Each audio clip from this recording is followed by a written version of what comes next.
Bismillahirrahmanirrahim. Assalamualaikum warahmatullahi wabarakatuh. Alhamdulillah. Alhamdulillahilladzi hadana li hada wa ma kunna linahtadiya laula an hadana Allah. Wa asyhadu an la ilaha illallah wahdahu la syarika lah. Wa asyhadu anna Muhammadan abduhu wa rasuluh. Allahumma shalli wa sallim ala Muhammad wa ala alihi wa sahbihi wa man wala. Amma ba'd. Qala Allah subhanahu wa ta'ala fil Qur'anil Karim. A'udzu billahi minasy syaithanir rajim. Bismillahirrahmanirrahim. Ya ayyuhalladzina amanu udkhulu fis-silmi kaffah wa la tattabi'u khutuwatis syaitan innahu lakum aduwwun mubin. Shadaqallahul adzim. Yang saya hormati Bapak Haji Janwir selaku Ketua Masjid Asy-Syarif, Pak Haji Susilo selaku penasehat Masjid Asy-Syarif, dan segenap pengurus kemakmuran Masjid Asy-Syarif yang saya hormati, para imam-imam kita, para guru kita, dan juga jamaah pengajian doa Masjid Asy-Syarif rahimahullah. Alhamdulillah, di pagi hari yang cerah dan berkah ini, dengan izin Allah Subhanahu wa taala, kita dapat melangkahkan kaki kita menuju majelis yang mulia ini dalam rangka untuk bertolak ilmi, menuntut ilmu, karena menuntut ilmu itu salah satu kewajiban dari setiap pribadi muslim yang Rasul katakan talabul ilmi fardhatun ala kulli muslimin wa muslimatin. Menuntut ilmu itu hukumnya wajib bagi laki-laki muslim maupun bagi wanita-wanita muslimah. Yang kewajiban itu minal mahdi ilal lahdi, dari buaya sampai ke yang lahat. Bila perlu kita menuntut ilmu ini untuk kemajuan kita, bukan saja di Indonesia, bahkan di negeri Cina pun kita dianjurkan untuk menuntutnya. Utlubul ilma walau sin, tuntutlah ilmu itu walau sampai ke negeri Cina. Tetapi alhamdulillah, orang Indonesia tidak perlu lagi capek-capek pergi ke Cina, karena orang Cinanya sudah datang ke Indonesia. Ya Bu. Dan saya lihat makin lama Indonesia ini ke depan bukan milik orang Indonesia lagi, tapi saya perhatikan lama-kelamaan Indonesia ini yang punya tinggal dua lagi, milik asing sama milik asing. Ya Bu, ya Pak ya. Milik siapa Pak? Miliknya asing dan miliknya asing. Selawat dan salam mari sama-sama kita sampaikan kepada junjungan kita Nabi Muhammad SAW, juga kepada keluarganya, sahabat-sahabatnya, dan para pengikutnya hingga akhir zaman nanti. Bapak Ibu yang saya muliakan, kaifa asbahtum jami'an? Bagaimana kabar Bapak Ibu semuanya di pagi hari ini? Sehat semuanya Bapak Ibu? Alhamdulillah. Bagaimana lebaran kemarin? Lancar? Apa yang lancar? Macetnya? Alhamdulillah. Bapak Ibu, terima kasih kepada Pak Haji Janwir, Ustaz Amir yang menghubungi saya dari malam mendadak. Seyogianya kata beliau, hari ini yang mengisi adalah Tengku Zulkarnain. Tapi karena beliau mendadak ke Surabaya, maka di Masjid Asy-Syarif ini banyak ban serapnya ya. Termasuk saya, alhamdulillah. Biasanya saya ini oleh Ustaz Amir Bansyiran yang utama. Bukan sekali dua kali beliau menghubungi saya, asal sudah berhalangan Ustaz Yasmin pasti saya dihubungi dulu. Jadi saya alhamdulillah siap lagi. Asal tidak berdoa saya waktunya siap. Cuma saya bilang sama beliau sampai jam berapa? Katanya sampai jam 9 saja, mantap 9. Karena saya kebetulan jam 10 ada ceramah halal bihalal di gedung pupuk Kaltim di Kebun Sirih. Jadi kalau jam 9 insya Allah. Tadinya saya ceramah mau pakai laptop, mau pakai proyektor tampil materinya. Tapi karena waktu 1 jam itu tidak memadai, di samping saya hari ini mau ceramah duet Bapak Ibu. Jadi waktu yang 40 menit ini kami ceramah 2 orang duet, namanya duet maut. Saya ada bawa Ustaz 1 orang lagi, mungkin Bapak Ibu sudah tidak asing. Ya, orang Batak juga. Beliau juara lomba aksi Indosiar. Siapa itu Bapak Ibu? Namanya Wahid Aksi Silitonga. Kita pakai dia ke depan. Ini dia tadi. Ayo saya. Tidak asing lagi di layar Indosiar ya. Beliau lah yang menghiasi layar Indosiar selama Ramadan. Karena Bapak Ibu. Nah, inilah orangnya. Maka saya hanya mengantarkan dari ceramah ini.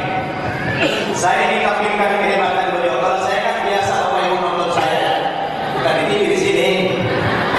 Tapi kalau beliau kan jarang-jarang, ini makhluk langka ini.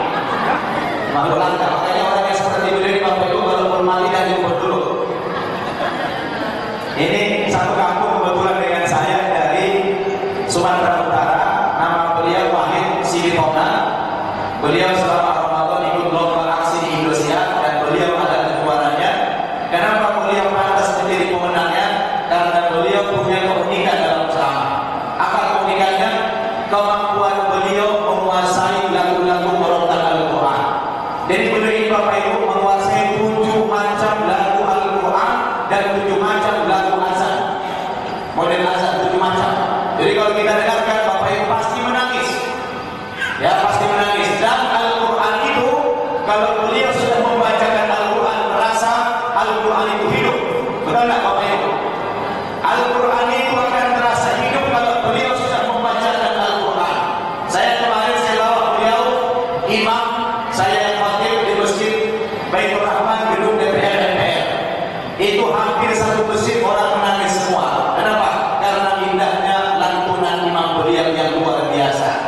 Maka sebelum saya memberikan komentar-komentar, kita simak dulu bacaan Al-Quran beliau yang dahsyat, Bapak Ibu. Saya minta tolong Ustaz Wahid membacakan surat Ar-Rahman dengan menggunakan lagu yang bermacam-macam. Yang pertama tolong bacakan surat Ar-Rahman dengan lagu Al-Maghribi. Salam dulu Ustaz. Assalamualaikum warahmatullahi wabarakatuh. Waalaikumsalam warahmatullahi wabarakatuh. Bapak Ibu yang mulia, Al-Quran adalah petunjuk kita. Jadi umat Islam mesti paham makna dan kandungan Al-Quran. Salah satu yang mesti kita pahami adalah cara membaca Al-Quran. Karena Al-Quran adalah sebenarnya hidup. Tapi kenapa Al-Quran ini mati? Kita yang membuat Al-Quran itu mati. Sebenarnya Al-Quran itu adalah hidup. Salah satu yang menghidupkan Al-Quran itu dengan cara membacanya. Ya.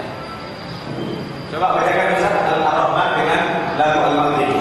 Bismillahirrahmanirrahim.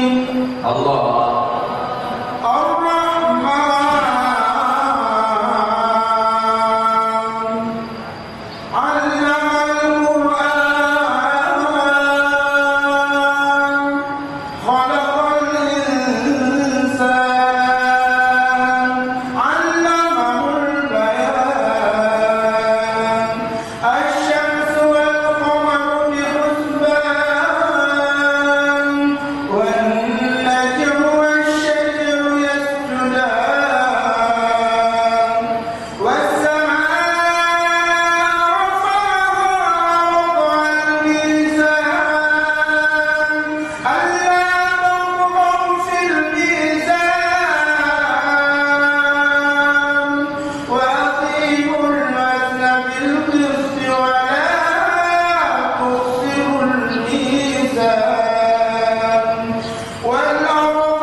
Dibawa lagu apa saja, asal makhraj hurufnya itu pas dengan keindahan lagunya, itu mampulah Bapak Ibu menghidupkan jiwa kita. Terasa hidup tidak Al-Quran itu. Ini aset kita yang luar biasa Bapak Ibu, dan beliau bukan saja bisa melakukan Al-Quran dengan suara-suara yang indah, tetapi juga beliau bisa mendakwahkan Al-Quran. Maka kita minta beliau juga suara azan juga bermacam-macam beliau kuasai. Bagaimana azan di Persijawa? Bagaimana azan Persijawa? Oleh nanti Ustaz, kira orang sudah masuk waktu sholat. Oh, jadi keunggulan beliau ini unik menurut saya bilang Bapak Ibu ya. Jadi Ustaz perlu dulu sedikit memberikan motivasi kepada jamaah kita ini tentang kehebatan Al-Quran ini. Silakan Ustaz. Saudaraku yang dimuliakan Allah Subhanahu wa taala, Al-Quran ini terbukti adalah salah satu mukjizat Rasulullah SAW yang paling besar di antara mukjizat yang lain. Dalam Al-Quran ini ada yang disebut dengan kandungan Al-Quran. Umat Islam mesti tahu dan paham kandungan Al-Quran itu apa saja. Supaya apa? Supaya kita tidak lari dari Al-Quran. Ketika seseorang ditanya apa pedomanmu, apa kitabmu Al-Quran, apa kandungannya, kita tidak tahu. Apa yang disebut dengan ayatul aqidah, kita tidak paham. 13 tahun Rasulullah SAW hanya mendakwakan tentang masalah aqidah, dan itu ada dalam Al-Quran. Contoh, qul innani Allah la ilaha illa fa'buduni wa aqimus salata li dzikri. Katakanlah wahai Muhammad, katakanlah wahai fulan, tidak ada yang berhak disembah kecuali Aku. Tidak ada Tuhan, tidak ada ilah kecuali Aku. Fa'buduni, maka sembahlah Aku dan dirikanlah sholat untuk mengingatku. Yang pertama di sini adalah tentang masalah akidah. Makanya di sini yang disebut dengan ayatul akidah ini banyak dalam Al-Quran. Dan umat Islam mesti paham yang mana ayat-ayat akidah. Allah ajarkan kita supaya kita hanya menyembah Allah. Allah ajarkan kita supaya hanya menyembah Allah. Banyak orang sekarang dia katanya yakin sama Allah, dia katanya yakin sama Allah tapi masih percaya pada paranormal. Yakin katanya kepada Allah tapi masih percaya kepada dukun. Yang percaya kita boleh kepada dukun cuma tanda. Yang subur jelas, yang subur. Itulah lain, sudah jelas kenapa. Yang di sini dukun yang kita boleh percaya itu pun benar-benar dukun yang seperti apa? Dukun beranak. Itu di kampung-kampung kan tidak ada itu apa ini? Apa bidang kan yang ada dukun beranak. Itu ibu-ibu, itu pun kalau bacaannya ini salah dana itu nggak boleh. Tapi kalau untuk berangkat kita pertama baca sholawatnya, baca sholawat, baca Fatihah, itu boleh saja. Yang mana lagunya? Lagunya yang mana? Kalau untuk berangkat? Dia tidak berangkat, dia tidak berangkat. Cuma di sini yang dituntut oleh kita adalah bagaimana kita hanya menyembah kepada Allah. Setiap saat kita kepada Al-Quran. Alladzina yadhkuruna Allaha qiyaman wa qu'udan wa 'ala junubihim wa yatafakkaruna fi khalqis samawati wal ardi. Rabbana la tuzigh hadha batila subhanaka faqina adzaban nar. Allah itu Al-Quran maksudnya itu ya. Apa itu hafal semua kita ya? Nah, Allah menginginkan kita hanya yakin dan ingat selalu kepada Allah. Ketika kita berjalan ingat Allah. Ketika kita duduk seperti ini hanya ingat Allah. Ketika kita berbaring ingat Allah. Apa yang terucap dari diri kita apa? Rabbana ma khalaqta hadza batila. Wahai Allah, tidaklah sesuatu yang Engkau ciptakan ini dengan sia-sia. Ini yang pertama yang Allah inginkan dari kita adalah kita memahami ayat akidah supaya kita menyembah hanya kepada Allah yang berkata. Luar biasa. Ya, yang pertama ya. Yang kedua adalah ayatul ahkam. Itu ayat yang menerangkan tentang masalah hukum. Apa saja yang menerangkan hukum ini? Aku sudah katakan. Ini saya ketiganya. Iya, ayat-ayat hukum itu kan sudah jelas. Saya pikir Bapak Ibu tidak perlu lagi saya jelaskan kepada kita ayat-ayat hukum itu sudah banyak dalam Al-Quran. Bagaimana hukum riba, bagaimana hukum berjudi, bagaimana hukum berzina, bagaimana hukum makan harta anak yatim, itu semua banyak di dalam Al-Quran. Bagaimana hukum membagi warisan, bagaimana hukum tolak, itu banyak sekali dalam Al-Quran. Tinggal kita mau menggali apa tidak. Dan kalau bisa ilmu itu jangan hanya wacana. Karena saya lihat Bapak Ibu memang sedikit saya tambahkan dari beliau. Di Indonesia ini, Allah Akbar, kalau wacana ilmu pengetahuan itu luar biasa. Orang-orang Melayu di negara seperti Malaysia, Brunei, Singapura itu kalah dengan ini.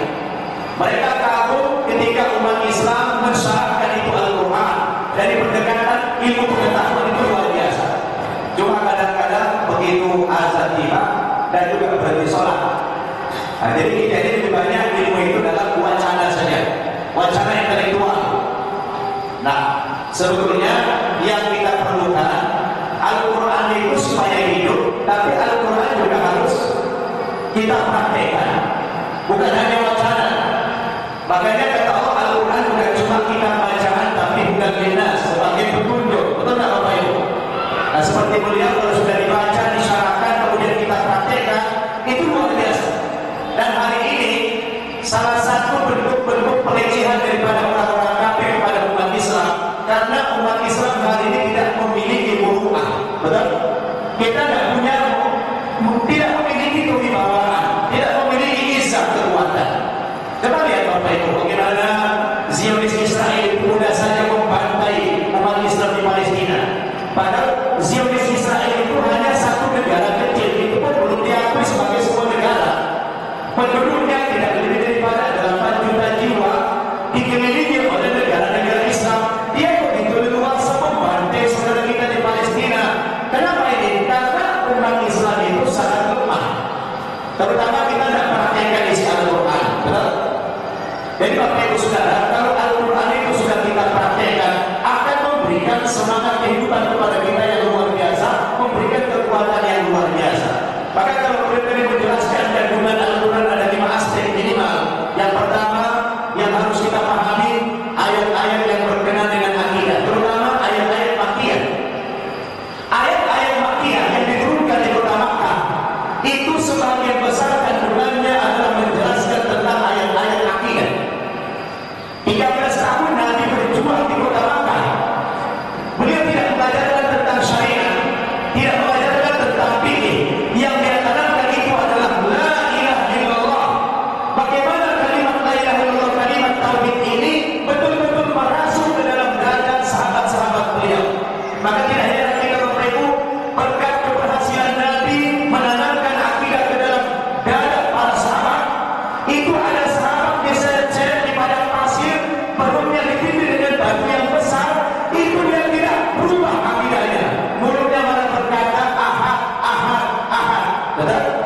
Siapa itu? Siapa itu? Tadinya seorang budak, tinggal di berapa? Tak pernah seimannya sedikit pun. Padahal penyiksaan luar biasa. Hari ini coba lihat, umat Islam jangan disiksa kayak begitu. Kadang-kadang di Indonesia cuma dikasih 5 bungkus sebelumnya itu murtad. Ya bu, cuma diumpangin gadis yang agak cantik sedikit aja murtad. Saya 2 bulan ini berapa banyak menangani kasus-kasus pemurtadan. Sekali aja, gara-gara gadis saya murtad. Gara-gara dia jalan-jalan ke gereja, dia lihat di gereja ada nyanyi-nyanyi, katanya kok indah sekali nyanyian di gereja. Tidak pernah saya temukan nyanyian kayak begitu di masjid. Murtad dia gara-gara nyanyi-nyanyi. Jawab sepele sekali. Karena tidak memahami ayatul akidah tadi, ayat-ayat akidah. Ini yang harus kita tekankan Bapak Ibu Saudara. Kita tekankan tentang persoalan akidah. Dan hari ini kita lihat betapa rapuhnya akidah umat kita, terutama generasi muda. Betul nggak Bu? Tadi saya waktu lewat dari taman kota ini, saya lihat mobil berjejer ribuan, motor apalagi. Saya pikir pengajiannya pindah ke situ. Rupanya begitu saya memiliki diri, pengajiannya lain rupanya. Ya, coba Bapak Ibu, mana lebih banyak majelis di taman kota dengan majelis di sini? Banyak kan mana? Banyak kan di sana ya kan? Kita kalah. Masya Allah. Kenapa? Karena mereka itu orientasinya bukan akidah, bukan Allah, bukan agama, bukan akhirat, tapi masih dunia. Betul? Ini tantangan kita berat. Makanya Ustaz tadi menjelaskan Al-Quran kalau mau hidup dibaca dengan lagu-lagu yang sudah matching dengan Al-Quran itu, kemudian dipahami kandungan isinya. Itu tadi baru 2 Ustaz. Yang pertama ayatul akidah, yang kedua ayatul ahkam, yang ketiga ayat apa Ustaz? Belum selesai Ustaz. Ya, belum selesai. Jamaah ini mereka pengen secara yang wajib saya mana ayat apa ayat yang berang kita masalah yang wajib tadi. Kalau yang Ustaz tadi udah berbiasa kan? Ya. Tapi yang wajib masalah sholat. Aqimus sholat.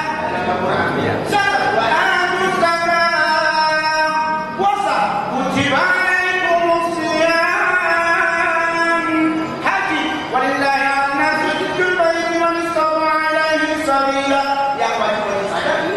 Ya. Jadi ada kekuatan kita. Oh ini ternyata dalilnya. Cuman Ustaz tadi menerangkan terletak apa badannya. Nama badan. Kalau saya kan kalau belang nggak tahu orang apa lagi badan. Kan? Boleh tak kata saya lagi ya? Sekarang badan menurut saya. Bapak Ibu yang di kembali pada akidah ini jangan main-main. Ini anak-anak kita yang kodok. Kalau ini kan remaja dulu. Ini remaja dulu. Bagaimana pendidikan agama dulu waktu kita dengan orang tua kita? Luar biasa kalau dulu. Sekarang bagaimana anak-anak kita? Korban anak-anak kita sekarang banyak korban akidah. Contoh, ini contoh Ustaz. Masih ada waktu. Banyak. Itu jangan salah itu ada ini. Enggak, soalnya itu saya tadi Karena beliau juga akan terbang sekarang. Jam 1 nanti terbang ke Pekanbaru dan ceramah besok juga di halal di malam ini di Pekanbaru. Jadi istator mau beliau. jadi ceritanya begini. Ada ini anak-anak kita Bu ya Pak. Ada guru baru, guru agama. Guru agama kadang ini guru agama. Kalau anak-anak sekalian sekarang kita pelajaran adalah pelajaran agama. Itulah anak-anak. Betul. Bapak sekarang ingin bertanya kepada kalian tentang masalah ketuhanan. Jadi Bapak bertanya kalian menjawab ya anak-anak. Iya Pak. Ini anak kita nih Bapak Ibu. Bapak ingin bertanya kepada kalian dalam Islam Allah itu ada. Benar anak-anak? Benar. Kan gitu. Iya satu. Apabila Islam sudah meyakini bahwa Allah itu ada, pernahkah kalian melihatnya? Ini pertanyaan. Tapi dia Pernah melihat? Kata kawan, pernah melihat Allah? Pernah nggak melihat? Apa kata kawan? Jangankan melihat Allah, melihat kaki saya itu belum pernah. Karena kakinya sudah meninggal kan? Iya. Nah, jadi belum. Satu. Pertanyaan yang kedua, dalam Islam itu Allah itu zat wajib wujud, zat yang wajib ada. Ini tentang tauhid, zat yang wajib ada. Ini ada nih, bisa disentuh.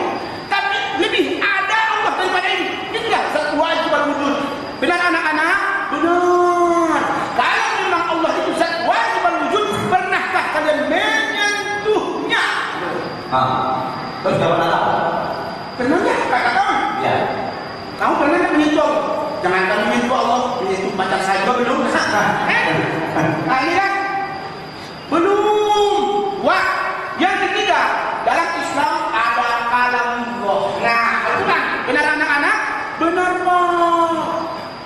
Allah itu berkata-kata berarti. Benar? Benar.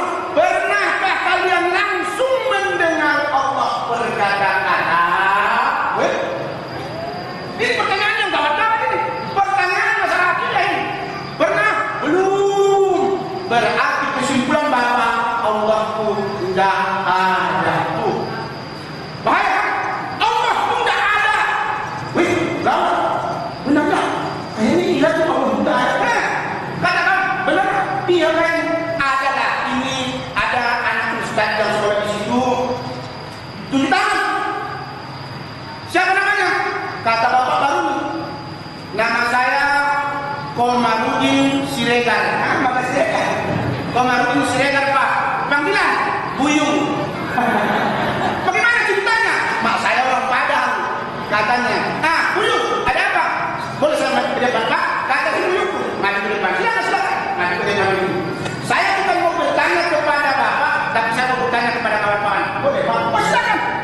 Kawan-kawan sekalian, kalian yakin tak bahwa bapak ini punya otak? Mana si Buyung ini? Yakinlah, kata kawan-kawan. Kalau kalian yakin bahwa bapak ini punya otak, pernahkah kalian melihat bapak otak bapak ini?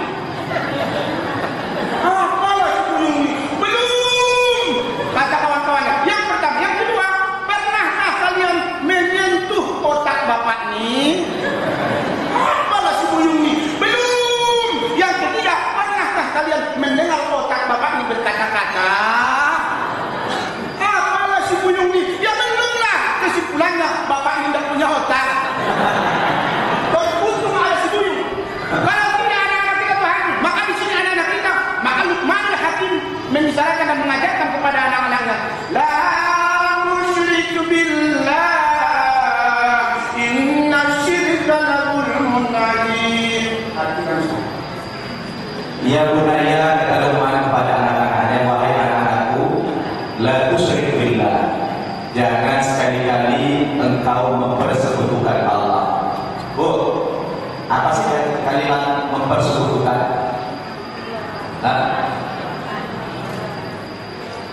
Apa itu syarikat? Syarikat itu apa? Syarikat apa? Menyamakan. Jadi saya katakan ada persamaan Tuhan, ada Tuhan yang lain. Makanya statement akidah dalam Islam tauhid itu la ilaha illallah. Kenapa ada kalimat la ilaha illallah? Tidak ada Tuhan kecuali Allah. Memangnya apa perbedaan Tuhan dengan Allah? La ilaha illallah. Tidak ada Tuhan kecuali Allah. Karena di zaman dulu, di masa Nabi, memang sesembahan itu banyak, Bapak Ibu. Tetapi objek yang mereka sembah itu kebetulan bukan Allah. Orang Kristen percaya ke Tuhan ada, Bapak Ibu? Ada ke Tuhan itu menurut mereka? Ada. Mereka menyembah Tuhan tidak? Menyembah. Apakah objek Tuhan yang mereka sembah itu yang menciptakan mereka atau bukan? Ternyata objek Tuhan yang mereka sembah itu bukanlah yang menciptakan mereka, tapi Yesus. Betul? Yesus. Itulah dulu saya panik Pak, pusing saya dulu memikirkan konsep ketuhanan dalam Kristen ini. Coba apa dan pusing kita mikirin? Katanya Yesus Tuhan. Kalau kita menjelaskan tentang kriteria Tuhan saja, itu Yesus sudah gagal dari Tuhan. Coba ibu-ibu saya tanya, Bu, apa kriteria Tuhan ini?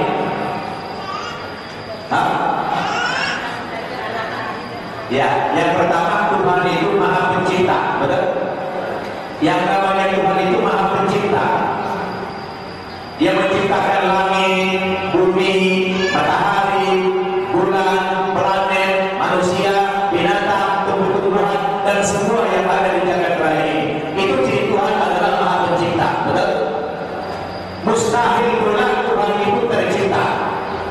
Tidak mungkin Tuhan itu tercipta, betul? Sekarang coba kita tanya, kalau memang dalam iman Kristen Yesus itu Tuhan dengan kriteria Tuhan itu Maha Pencipta, pertanyaan kita, apa yang sudah diciptakan oleh Yesus? Ada yang pernah menciptakan seekor lalat? Hah? Tidak ada. Dia sendiri tercipta, betul? Nah, ini pendekatan pemahaman yang seperti itu sangat efektif kalau kita sampaikan kepada orang Kristen. Rata-rata kalau saya dialog sama orang Kristen menjelaskan tentang akidah yang seperti itu tidak lama-lama banyak orang yang sudah dapat hidayah. Banyak orang dapat hidayah. Karena kebanyakan kita umat Islam menjelaskan akidah kepada mereka itu juga kadang-kadang jelimet, ya. Kurang banyak memberikan pendekatan nalar. Nah, orang Kristen hari ini sudah banyak yang cerdas, banyak yang kritis. Mereka memerlukan penjelasan pemahaman yang seperti itu. Jadi la ilaha illallah itu tidak ada Tuhan kecuali Allah, karena dulu tidak ada manusia sebetulnya di dunia ini yang tidak mengakui eksistensi Tuhan, betul? Tidak ada. Allah katakan dalam Al-Quran, wa la in sa'altahum man khalaqas samawati wal ard la yaqulunna Allah. Muhammad, kalau engkau tanyakan kepada orang-orang jahiliyah itu, orang-orang kufar Quraisy itu, man khalaqas samawati wal ard, siapa sebetulnya yang menciptakan langit dan bumi ini? Apa jawaban mereka? La yaqulunna Allah. Mereka pasti menjawab, yang menciptakan langit, bumi dan segala isinya ini adalah Allah Subhanahu wa Ta'ala. Sebetulnya tidak ada manusia yang tidak mengakui eksistensi Allah itu. Tetapi karena mereka tidak punya pengetahuan, tidak mendapatkan petunjuk, tidak mendapatkan ilmu, akhirnya persepsi mereka tentang Tuhan itu salah.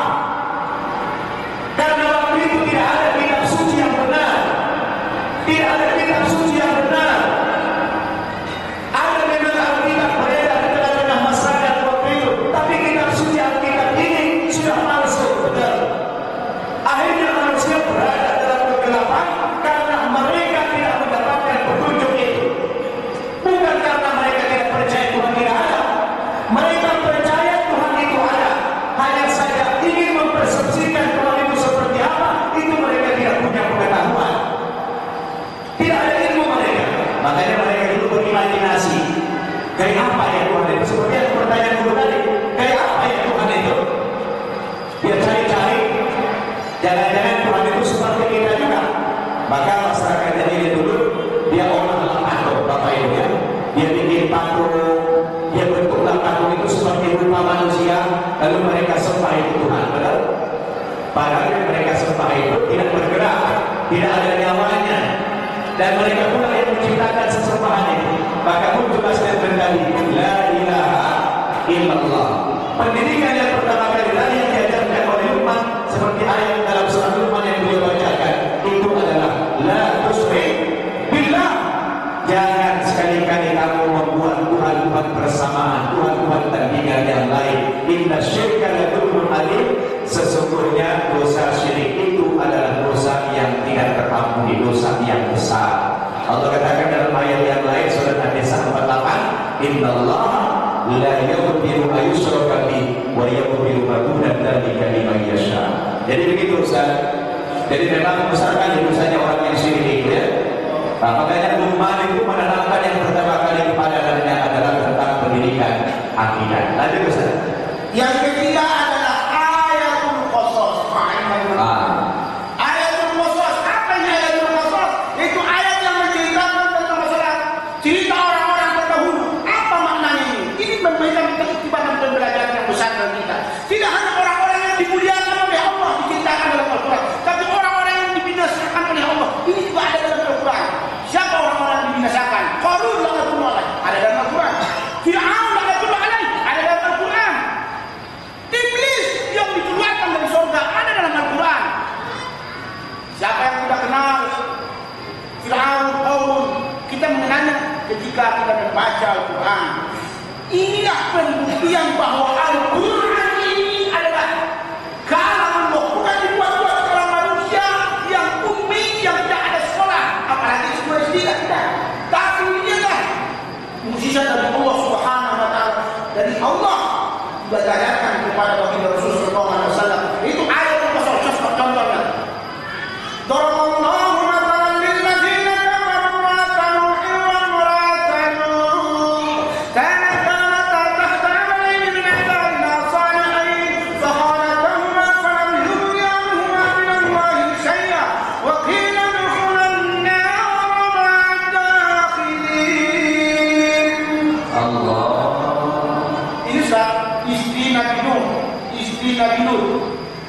Nabi Nuh dan Nabi Lut itu adalah nabi dan rasul. Tapi istrinya ingkar kepada Allah, Allah binasakan. Masya Allah. Ingkar kepada Allah, Allah binasakan. Tidak ada jaminan. Suami saya adalah nabi dan rasul, tidak ada jaminan. Kalau ingkar kepada Allah, Allah binasakan dia. Allah. Tapi tengok dalam ayat ini. Wadaraballahu matalan lilladzina kafaru wadaraballahu matalan lilladzina amanu imra'ata fir'auna idh qalat rabbi ighfirli. Ini ada istri Fir'aun dan kedua ada itu Asia. Iya. Tapi dipelihara oleh Allah karena ketaatannya. Allah muliakan di dunia, Allah muliakan nanti akhirat yang selama-lamanya. Diabadikan dalam Al-Quran. Ini adalah ayat berkhusus. Ada lagi seorang perempuan yang menjaga kehormatannya. Wa Maryam ibnata Imran allati ahsanat farajaha fanafakna fihi min ruhina wa khalaqat bi kalimati rabbiha wa kutubihi wa kanat minal qanitin. Ini seorang wanita yang salehah yang menjaga kehormatannya. Allah muliakan dia sekalipun banyak manusia ketika itu menghujatnya. Dasar seorang perempuan berzina, tapi Allah pelihara ia mulia di dunia dan mulia nanti di akhirat yang selama-lamanya. Ini banyak orang-orang yang diceritakan oleh Allah dalam Al-Quran. Dia bukan seorang nabi, bukan seorang rasul, tapi diabadikan dalam Al-Quran. Termasuklah Luqman Hakim. Allah. Yang keempat apa? Yang keempat. Yang keempat adalah ayat doa, itu ayat yang menerangkan tentang masalah doa. Allah ajarkan kita berdoa untuk apa ini? Supaya terjauh dari sifat angkuh dan sombong. Supaya terjauh atau terhindar dari sifat angkuh dan sombong. Kalau sudah mendapatkan atau mengamalkan sifat angkuh dan sombong ke Allah, ini pakaian Allah. Seorang manusia tidak pantas untuk memakai pakaian ini. Maka supaya kita jauh dari sifat angkuh dan sombong, Allah ajarkan kita melalui doa-doa yang mulia dan diajarkan dalam Al-Quran. Yang kelima adalah Ada dua ya. Contohnya. doa. Nah ini ada jemaah bertanya saya. Pakai doanya pakai lagu di pakai lagu pakai ini. Yang menyentuh dulu Ustaz. Berdoa. Apa doanya? Banyak doa dalam Al-Quran tuh. Banyak doa dalam Al-Quran. Rabbana zalamna anfusana wa illam taghfir lana wa tarhamna lanakunanna minal khasirin. Allah. Ini doa banyak. Doa sekarang Rabbana atina fid dunya, itu doa ada dalam Al-Quran. Untuk apa diajarkan oleh Allah kepada kita supaya kita terjaga dari sifat angkuh dan sombong. Dalam Al-Quran, uji budak pada keadaan fayastajibu li wal yu'minu bi. Berdoalah kamu kepada Allah, berdoalah kamu kepada aku kata Allah, maka aku akan kabulkan doamu. Ini janji Allah, tapi dengan catatan fayastajibu li wal yu'minu bi la'allahum yarshudun. Beriman kamu kepada aku dan selalu taat kepada perintah-perintah yang aku perintahkan supaya kita tetap dalam kebenaran itu.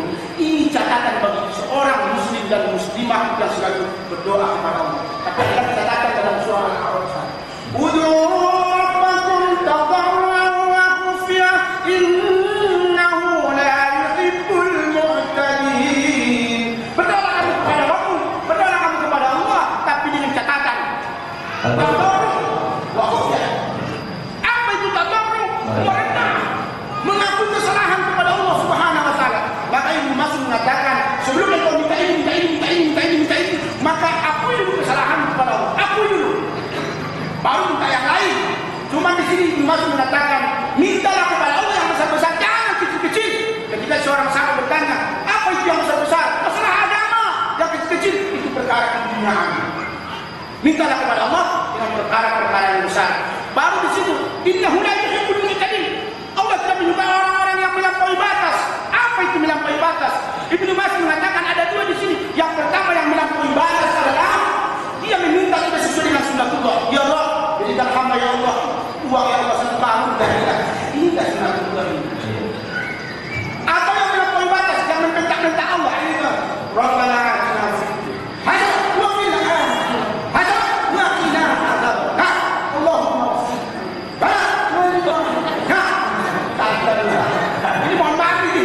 Mohon maaf, ini kita artikan dulu. Bukan bahas Al-Quran. Kita artikan, ya Allah, ampunilah dosa saya dan dosa ibu orang tua. Sudah iman bahasa manusia ini Ustaz. Ada seorang anak minta duit kepada ibunya. Bu, minta duit. Apa kata maknya? Iya, ini. Anak juga ngasih, nah kan gitu. Yang kedua, mintalah kepada Allah dengan merengek. Anak ketika merengek kepada ibunya, Bu, minta dari rumah. Bu, minta dari rumah. Bu, tengok kantong kanan, tidak ada kantong kiri, tidak ada kantong di dompet, ada 1.000 ini. Nah, merengek. Yang ketiga menangis. Minta duit. Tengok kantong, tidak ada kantong dompet, tidak ada di lemari, tidak ada. Muntah masa. Muntah. Kenapa? Ini anak pasti butuh. Ini kan bahasa manusia, ya, bahasa manusia. Bagaimana dengan Allah yang maha berani, yang maha kaya? Mintalah kepada Allah. Imam Ghazali berkata, apabila engkau minta kepada Allah, mintalah dengan menangis. Apabila engkau tidak bisa menangis, pura-pura menangis. Tahu pura-pura merengek, itu maksudnya merengek. Inilah inna budaya tadi. Ini adalah ayat Tuhan. Kemudian yang kelima adalah ayat basirah wa nazirah. Itu ayat yang menerangkan tentang masalah ayat-ayat ancaman dan ayat-ayat yang disebut dengan basirah wa nazirah. Kabar gembira. Nah, kabar-kabar gembira. Contoh, wasiqal ladzina kafaru ila jahannam zumara hatta idza ja'uha yahsabuha wa qala lahum khazanatuha. Ini adalah ayat-ayat yang menerangkan tentang masalah ketika nanti di akhirat ancaman bahwa orang-orang kafir itu akan dihalau dengan Allah Subhanahu wa taala. Nabinya apa? Wasiqal ladzina taqaw ilal jannati zumara. Orang-orang yang inilah adalah ayat-ayat yang memberikan kabar gembira kepada kita. Supaya apa? Supaya kita bisa melaksanakan ayat-ayat Al-Quran dalam kehidupan kita mulai dari hidup sampai hidup kembali. Mudah-mudahan kita semua bisa mengamalkannya. Amin. Amin ya Allah. Masya Allah, Bapak Ibu, tidak terasa waktunya sudah habis. Rasanya belum puas kita mendengarkan wejangan-wejangan dari beliau tentang mengungkap rahasia keagungan Al-Quran. Salah satu bukti Ustaz kehebatan Al-Quran bahwa Al-Quran itu mukjizat. Al-Quran merupakan kalam Allah. Ibu bapak pernah nggak nonton di Ramadan kemarin ada di RCTI program Hafiz Indonesia buat anak-anak? Ada nggak Bapak Ibu menonton seorang anak yang umur 5 tahun setengah tapi hafal 29 juz, hampir 30 juz dan sekarang sudah 30 juz? Siapa namanya? Namanya Musa. Namanya Musa. Bapak Ibu saya tanya, masuk akal nggak? Al-Quran yang setebal itu 6.236 ayat, 114 surat, 30 juz. Kok bisa dihafal oleh anak kecil yang masih imusan? Dia belum bisa makan sendiri, belum bisa mandi sendiri. Anak yang masih rewel seperti itu sudah bisa hafal Al-Quran 30 juz. Masuk akal nggak Bapak? Sungguh tidak masuk akal. Kalau bukan karena Al-Quran sebagai mukjizat, mustahil itu Al-Quran bisa dihafal. Betul? Ini adalah bukti-bukti kebenaran. Jadi siapapun yang mengungkap tentang kedahsyatan Al-Quran, mereka akan tergambar bahwa inilah merupakan kebenaran. Betul? Maka kita ini juga orang-orang di barat yang sudah rajin mengungkap Al-Quran, pada akhirnya mereka dapat hidayah masuk agama Islam. Betul? Dan sejauh-jauh santri saya aja mu'alaf, ya itu sudah waktu Ramadan yang lalu saya ada demonstrasikan di sini. Itu ada santri kita baru 1 tahun masuk Islam sudah hafal 3 juz. Ini adalah kehebatan Al-Quran, Bapak Ibu. Betul? Di Al-Quran itu dahsyat memang. Tapi sayang hari ini terasa Al-Quran belum hidup di tengah-tengah masyarakat kita. Betul? Al-Quran itu belum hidup, sehingga tidak melahirkan kecintaan kepada kita. Jangan kita menyaksikan orang setiap hari baca Al-Quran. Betul? Maka hari ini kita lihat alhamdulillah banyak ustaz-ustaz yang sudah mulai termotivasi mereka untuk membangun lembaga-lembaga tahfiz. Betul? Ustaz Abdullah sudah bikin lembaga tahfiz. Ustaz Rahman sudah bikin tahfiz, kemudian banyak lagi yang lain-lain. Nah ini kita masyarakatkan ke lembaga-lembaga tahfiz ini supaya banyak orang menghafalnya, betul? Dan beliau juga sudah punya cita-cita akan membangun lembaga tahfiz yang bukan cuma menghafal, tapi juga bagaimana melakukan Al-Quran dengan suara-suara yang indah. Coba kalau beliau tadi membaca Al-Quran, hidup tidak terasa kok. Hidup tidak terasa Pak. Itu terasa Al-Quran benar-benar hidup dalam kehidupan kita ini. Maka oleh karena itu Bapak Ibu, mari tanamkan rasa cinta kita kepada Al-Quran ya. Ada mau tanya Bu? Saya kasih waktunya sekitar 5 menit. Kalau ada mau tanya atau komentar, ada mau tanya? Bapak Ibu ada mau tanya nggak? Ibu silakan.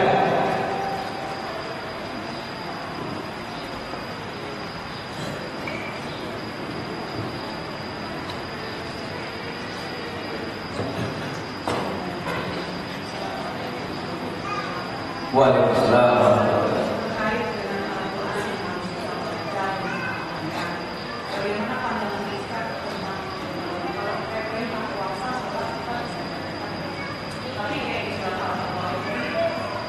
Antara puasa dan Ya. Baik. Iya. Di dalam Al-Quran ada ibadah-ibadah yang mahdhur dan ada juga hukum-hukum yang mahdhur. Yang primer, ibadah yang mahdhur itu ya adalah seperti puasa, sholat, zakat, haji. Sudah pasti ini adalah wajib kita tegakkan. Tapi hukum-hukum yang primer juga, seperti ayat qisas, ya ayyuhalladzina amanu kutiba alaikumul qisasu fil qatla al-hurru bil hurri wal 'abdu bil 'abdi wal untha bil untha faman ubiya lahu min akhihi syai'un fattiba'un bil ma'ruf wa ada'un ilaihi bi ihsan dzalika takhfifun min rabbikum wa rahmah faman ittada ba'da dzalika falahu 'adzabun alim. Coba ada apa ya? Beda Bu ya suaranya dengan saya punya. Terasa beda Bu ya? Cakapan mana Bu? Terasa yang aspal ya? Padahal sama-sama bakar kan? Hai orang-orang yang beriman, kutiba alaikumul qisas fil qatla, diwajibkan bagi kamu melaksanakan hukum qisas dalam pembunuhan. Mana qisas? Qisas itu artinya hukuman yang setimpal. Hukuman yang setimpal. Jadi kalau mencongkel mata orang, ya congkel juga matanya. Kalau melukai orang, ya lukai juga ya. Kalau menghilangkan nyawa orang, hilangkan juga nyawanya. Itulah kisah. Hukuman yang setimpal.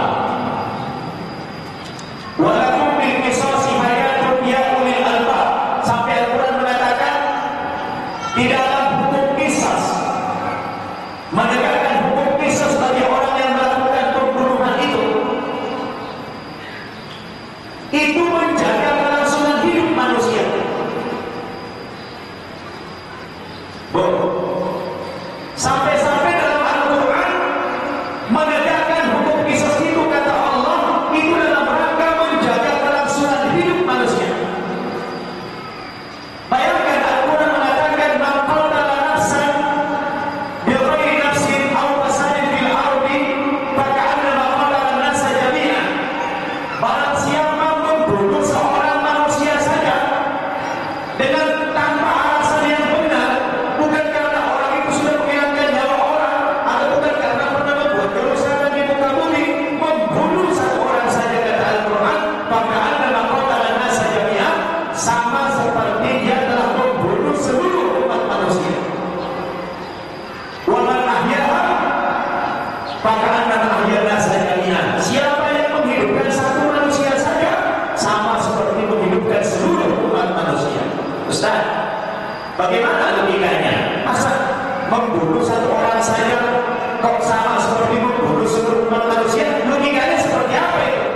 begini. Begini contoh. Ada anak muda, dibunuh itu anak muda. Dengan membunuh satu orang ini sama seperti membunuh seluruh umat manusia. Maksudnya, ini anak muda kalau dibiarkan hidup, dia akan menikah, betul? Dia akan menikah. Nanti kalau dia menikah kan akan dapat keturunan. Ada anak, anak bisa 2, 3 dan seterusnya. Anaknya kan kawin lagi, betul? Anaknya itu kawin punya anak lagi, sehingga si pemuda tadi punya cucu. Cucunya kawin lagi, terus beranak pinak. Berarti Bapak Ibu membunuh seorang pemuda itu sudah berapa generasi yang dia bunuh, betul? Dan itu pemahaman ayatnya, membunuh satu orang sama seperti membunuh seluruh umat manusia. Oleh karena itu, menegakkan hukum qisas dalam Islam itu bukan sunnah, tapi kewajiban yang mutlak. Kewajiban yang mutlak. Maka kalimatnya juga ya ayyuhalladzina amanu, wahai orang-orang yang beriman, perintah dasarnya sama. Ya ayyuhalladzina amanu kutiba alaikumusiyam, hai orang-orang yang beriman diwajibkan bagi kamu puasa. Ya ayyuhalladzina amanu kutiba alaikumus qisasu bil qatl, hai orang-orang yang beriman diwajibkan bagi kamu melakukan hukum qisas dalam kasus pembunuhan. Dan hukum qisas itu Pak, Bu,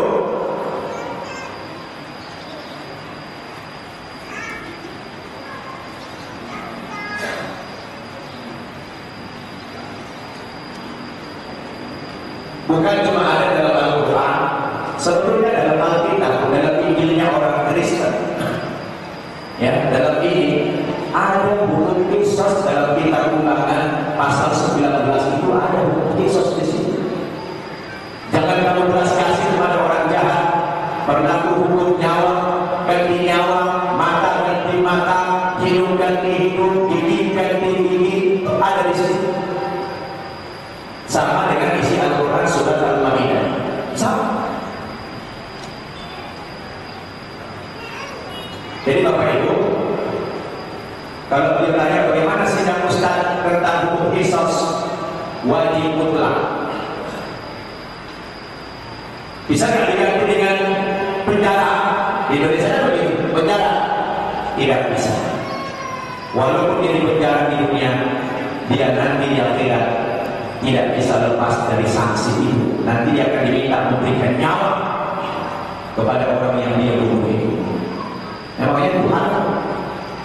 Jadi Bapak Ibu, kenapa Indonesia ini makin runyam? Nanti kalau saya bilang kita ada kita hukum Islam, dibilang itu nanti kita teroris, ya? Oh, ini teroris ini, gitu. Orang kita ada orang berhukum kepada Islam, hukum Al-Quran, dianggapnya teroris. Kan aneh orang Indonesia. Yang bilang teroris bukan orang Kristen. Siapa yang bilang teroris? Orang Islam sendiri. Al-Islamu mahjubun bil muslimin. Kejayaan Islam itu dihalangi siapa? Bukan orang Kristen.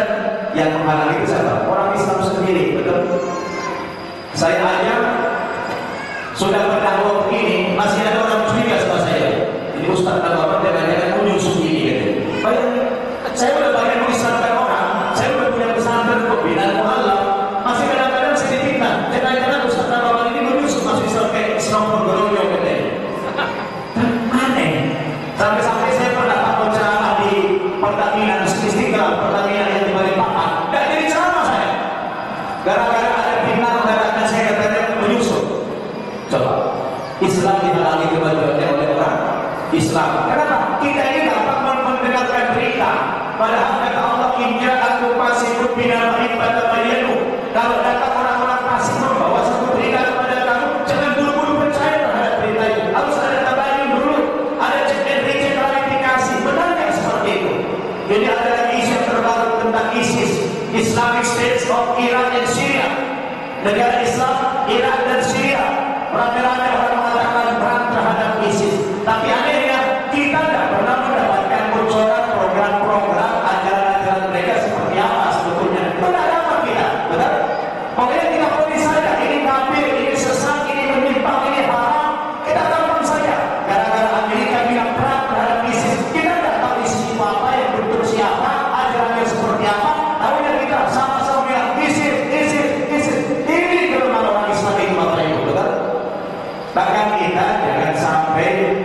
mudah termakan. Bayangkan sekarang media itu punya peran yang luar biasa, membangun opini media ini luar biasa. Maka kita jangan gampang tergiur dengan media-media Bapak Ibu ya. Kita kembali kepada Al-Quran. Maka termasuk dengan masalah kisos tadi, menurut pandangan saya dan pandangan semua orang Islam yang iman kepada Allah, hukum kisos itu harus ditegakkan kalau di Indonesia mau dihormati hak asasi manusia ini. Betul? Coba lihat hari ini, lebih mahal sapi daripada manusia. Hari ini berapa orang yang terbunuh dengan sia-sia tiap hari? Bukan sebulan sekali. Setiap hari di Indonesia ada pembantaian, ada pembunuhan. Kenapa? Karena tidak ada hukuman yang setimpal. Dikasih hukuman 10 tahun, 20 tahun. Ya, dulunya saja di penjara, tapi biasanya dia keluar jalan-jalan kemana-mana. Ya, itu karena yang membunuh itu orang-orang hebat. Jadi Bapak Ibu, kembali kepada pertanyaan Ibu tadi, hukum kisos itu wajib kita tegakkan. Makanya kita harus bercita-cita, Pak. Man mata wa laisa fi qulubihi bai'atun mata kita terjadi kata Nabi. Barang siapa yang mati, Pak, mati sampai mati dia selama hidupnya tidak pernah bercita-cita untuk berbaiat kepada khilafah Islamiyah, maka mati orang itu kata Nabi matinya jahiliyah. Maka ibu-ibu harus selalu berniat, bila ya Allah, saya cinta dengan sistemmu, saya cinta dengan sistem khilafahmu ya Allah. Kalaupun saya tidak sempat merasakan karena orang Islam tidak mendukung itu, orang Islam lemah imannya ya Allah, tapi saya sangat cinta kepada Al-Quranmu, cinta kepada hukum-hukummu ya Allah. Rabbana la tu'akhidna in nasina aw akhtana, ya Allah, jangan sampai memberikan saya sanksi karena kelemahan saya, karena kehilapan saya, karena ketidakberdayaan saya. Jangan sampai memberikan sanksi ya Allah.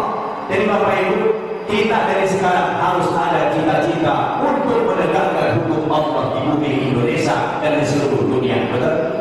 Bu, ada cita-cita seperti itu? Bapak, ada cita-cita seperti itu? Harus ada niat. Soal kita mampu atau tidak mampu itu urusan yang lain. Dan kita harus mempersiapkan generasi kita bagaimana mereka mencintai hukum Allah Subhanahu wa Ta'ala. Begitu ya. Jadi sepertinya Ibu mendukung hukum kisos ya. Alhamdulillah. Baik Bapak Ibu, cukup karena waktunya sudah kelewatan. Beliau mau pulang ke bukan baru, saya juga mau ceramah lagi. Insya Allah di kesempatan, pokoknya saya jadikan syarat yang pertama. Ya, pokoknya Ustaz Amir siap-siap aja. Asal ada perhalangan, tinggal telepon aja. Ya, kita siap jadi paper. Ya, Insya Allah untuk dakwah, untuk perjuangan Islam. Demikian. Nanti yang mau mengenali pesantren kita, pesantren Mu'alaf ini ada sebuah prosedurnya ya. Ini silakan. Dan ada juga silahkan ini buku. Ini saya kasih 2 buat ibu-ibu nih. Nanti buat bapak-bapak ya, buku. Nah, ini ada buku judulnya Menyoal Otentisitas Alkitab. Jadi kita bukan tentang kelemahan-kelemahan Injil ya. Baik Bapak Ibu Saudara, demikian. Mari kita tutup dengan doa kafaratul majelis. Subhanakallahumma wa bihamdik, asyhadu an la ilaha illa anta, astaghfiruka wa atubu ilaik. Walhamdulillahirabbil alamin. Wassalamu alaikum.